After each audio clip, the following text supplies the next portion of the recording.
Hey, I have a few questions. Do you have a few minutes to talk? Always a pleasure, Tuvia.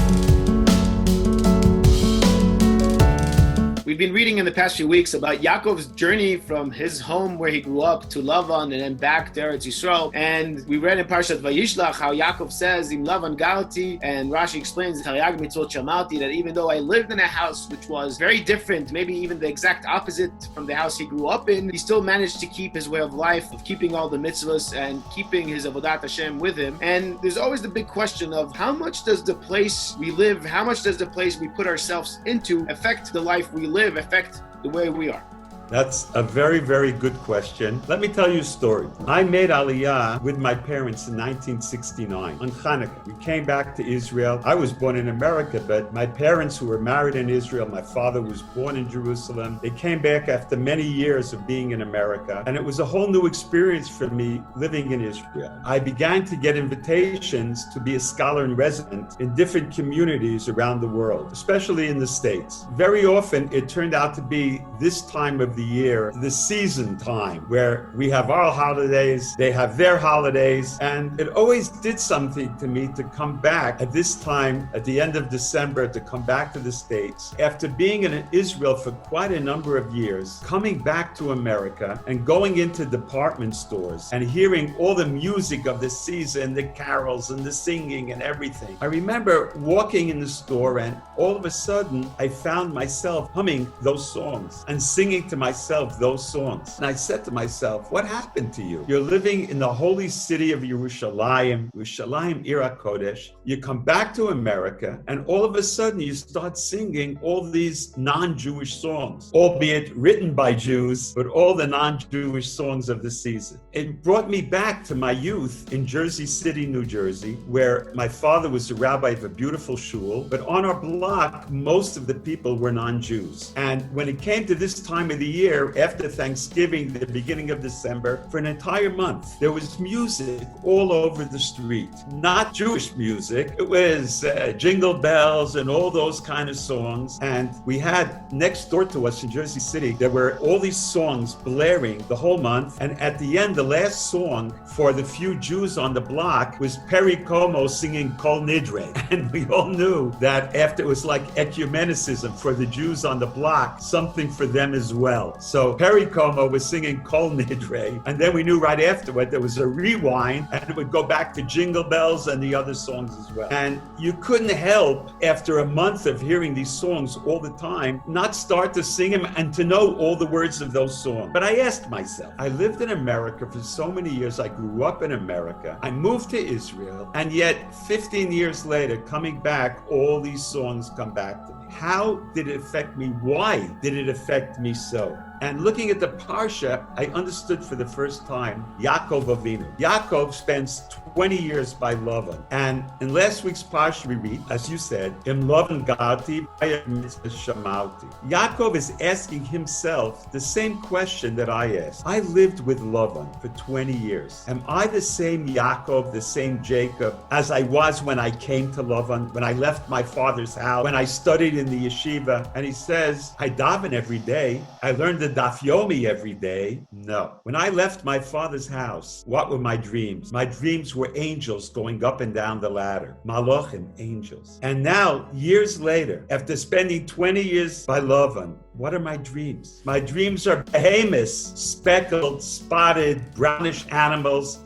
That's what I'm thinking about. I'm not thinking about angels anymore. My head is taken up with animals, all different kinds of animals. How much money? How can I get more and make more? I'm not the same Jacob that I was when I left my holy father's house, when I left the yeshiva of Shem Be'aver. My dreams are not the same. And Yaakov understands himself that it's time to go home, to go back to Eretz Yisrael. And that's what I understood. That even though my life is a life, as much as I can, to study, to learn Torah, to be a Jew and do all the mitzvahs that a Jew should do, but the influence of growing up in America, years later, I walk into the department store and it all comes back again. And I realize then how deep the effects of the culture where you live affect the person and remain with him for his entire life. And then I understood what Chanukah is all about. We have two holidays, Purim and Chanukah, that are not mentioned in the Torah. National holidays, great victories. Purim is a physical victory. They wanted to kill us, to destroy us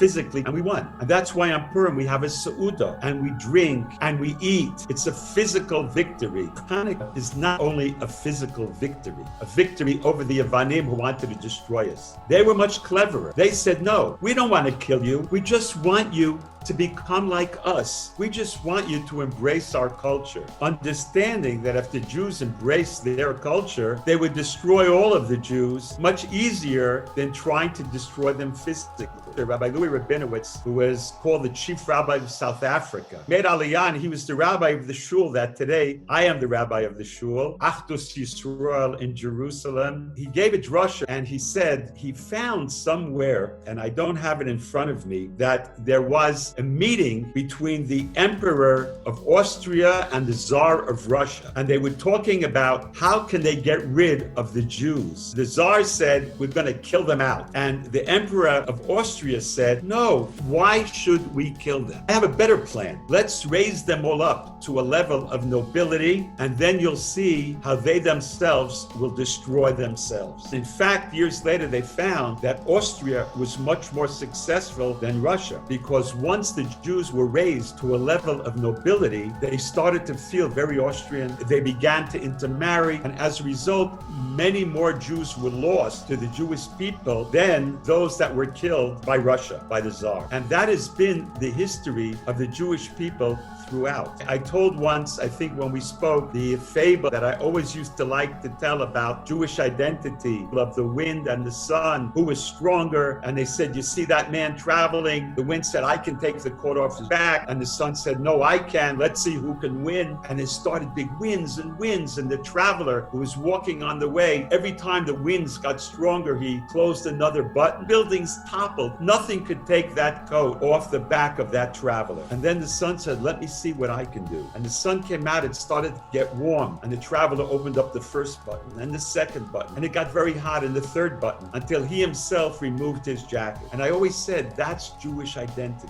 Whenever the Jews came to countries where there were fierce winds of anti-Semitism, the Jew took his cloak of Judaism and he closed the first button of kashrus, of keeping kosher, the second one of not intermarrying, the third one of Shabbos, the fourth one of Jewish life. And no koach, no strength in the world could remove that Jewish cloak, that Jewish identity of the Jew from his back. But as soon as the sun came out and the Jews came to countries where people said, we love you, we don't want to kill you, we want you to be part of us, just throw away your silly customs, be like us, look what a beautiful culture we have, embrace our culture and you will be part of us, you will have the same rights as all of us. And in those countries, the Jews started to open up when they started to feel the warmth, and those people who wanted to embrace them, they started one by one unbuttoning the button of Jewish family, of Shabbat, of kashrus, of all the Jewish laws, until the Jew himself took off his cloak of his Jewishness and married and intermarried into the other nations. When the Jew was forced to fight against those who wanted to destroy them physically, they knew how to stand up to it. But much more dangerous was those who wanted to take away our spirituality, those who wanted to extinguish the light of our Yiddishkeit, of our Judaism. That's what Chanukah is all about. Chanukah, we light candles because Chanukah was the soul, and Chanukah was that holiday that we showed we are going to continue to be the people of the book, the people of God. That is the beauty of Chanukah. Chanukah is a spiritual holiday, and it's a holiday that says to us that we must always remember where we came from, who we are. On Chanukah, when we light those candles, we reaffirm that we are Jews, that we are proud of our own culture, and that we may look and see other cultures as well, but always to remember that we are the bearers and the carriers and the ones to carry on our own Jewish culture. Beautiful. And I'll continue that thought, and I think maybe we can also see it as we're moving from Yaakov being our main character to Yosef HaTzadik being the main character in the next few weeks. In some aspects, he is following Yaakov's footsteps and also being sent off to a different country, different culture, maybe in even worse places than Yaakov himself was, but yet Yosef always always managed to keep that North Star for himself, that path for himself that kept him within the boundaries that Yaakov Avinu set up for him. And as we see in Parshat Vayeshev, where Yosef sees the vision of his father, and that's what saves him and leads him back to the right path, and again, keeps him in those boundaries, reminds him who he is and what his purpose is and what his original dreams were about to become the leader. And as we continue seeing in Parshat Vayeshev, Yosef is also always acting on it. He's the one that walks around and is always talking Hashem's name, always mentioning, always reminding, and always acting on that vision of Hashem. As Rashi says, Shem Shamayim Shagul Bifiv, he was always talking about it. Everything he did had Hashem's name in it, not only in vision, not only in dreams, but also actually in actions in real life. Interesting that you say that, because it reminds me of an incident with my grandfather when he said to me once, what is the miracle of Chanukah? What was the miracle of Chanukah? And I said what they taught us in school, that they found a cruse of oil with the mark of the Kohen Gadol. There was only enough for one day, and they lit it, and there was enough for 8 days. It was a miracle. He said, that was a great miracle, but there was a greater miracle. And I said, what was that? He said that they took that little bit, and some of the people certainly said, why should we light for one day when after that we won't be able to light for another number of days? Let's wait till we get a new supply, and then we'll light it, and it'll be every day. And they said, no, we have a little bit now, let's take the little bit we have and let's light it. And they lit it, and that's when they saw the miracle. Enough for another day and another day and another day. My grandfather then said to me when I was a little boy, I also thought sometimes that I don't have enough. You know, other boys know much more than me. And an old Rebbe said to me, it doesn't matter, Aryeh, how much you have. Take the little bit you have and light it with a passion, and you'll see that there's enough for another day and another day and another day. And that was the miracle in many ways. It was not only finding that little bit of oil, it was lighting the oil. It was taking that little bit of oil and lighting it with a passion. And that really, in many ways, is what the Jew has to do in this world. It's not only knowing about his Judaism, which he must study and know about it as well to continue on the line, but it's also doing something about it. In other words, you can be a Jew at heart. It's a wonderful thing, but it's not enough. Naseh v'nishma. You have to do. Judaism is about doing. And as you do, you learn more and more, and you understand more. And so Chanukah, as you so rightly said, is not only about knowing and understanding, it's about doing. We have to continue to do, to bring light to the world, to make the world a better place in every field, as Jews have done, and we continue to do. And when we do that, we bring a Kiddush Hashem. We bring God's name to the world. Wonderful. Beautiful. Thank you very much for your time and those words. Tuvia, it's always a pleasure, and may it be for all of us, for all Am Yisrael, a real festival of lights. Amen, and please God, we'll talk again very soon. For more Talking Torah videos on different topics, check out our YouTube channel.